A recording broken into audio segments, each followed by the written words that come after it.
আপনার মুখে অনেক ব্রণ হচ্ছে আর এই ব্রণ সারানোর জন্য আপনি ঠোঁটের ভ্যাসলিন মুখে ইউজ করছেন, তাহলে এই ভিডিওটি আপনার জন্যই শুধু।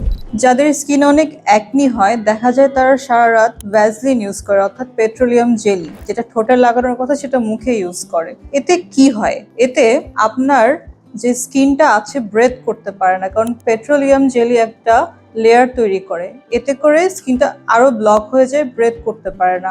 সো অ্যাকনি প্রন স্কিনে এটা আরো অ্যাকনি বাড়ায়, ব্ল্যাক হেডস, হোয়াইট হেডস এবং সিস্টিক অ্যাকনিও হতে পারে। কিন্তু যাদের স্কিন ড্রাই, ওরা যদি এটা ইউজ করে তাহলে ওদের স্কিনে পেট্রোলিয়াম জেলি লেয়ারটা ওয়াটারটা ব্লক করে, অর্থাৎ হাইড্রেটেড রাখে।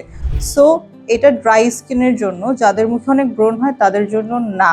এবং যাদের মুখে ব্রণ হয় তাহলে তারা কি করবেন? তারা স্যালিসাইলিক অ্যাসিড সমৃদ্ধ একটা ভালো ফেস ওয়াশ ইউজ করবেন, সেরামাইড ক্রিম ইউজ করবেন এবং খুব লাইট ওয়েট ময়শ্চারাইজার মুখে লাগাবেন। আর ঠোঁটে লাগাবেন হচ্ছে ভ্যাসলিন অর্থাৎ পেট্রোলিয়াম জেলি, যেটা ভাইরাল, সেটা কিন্তু আপনার জন্য সায়েন্টিফিক নাও হতে পারে। অ্যাকনি প্রন স্কিনের সাথে কোনো কম্প্রোমাইজ নয়, এখনই সচেতন হোক।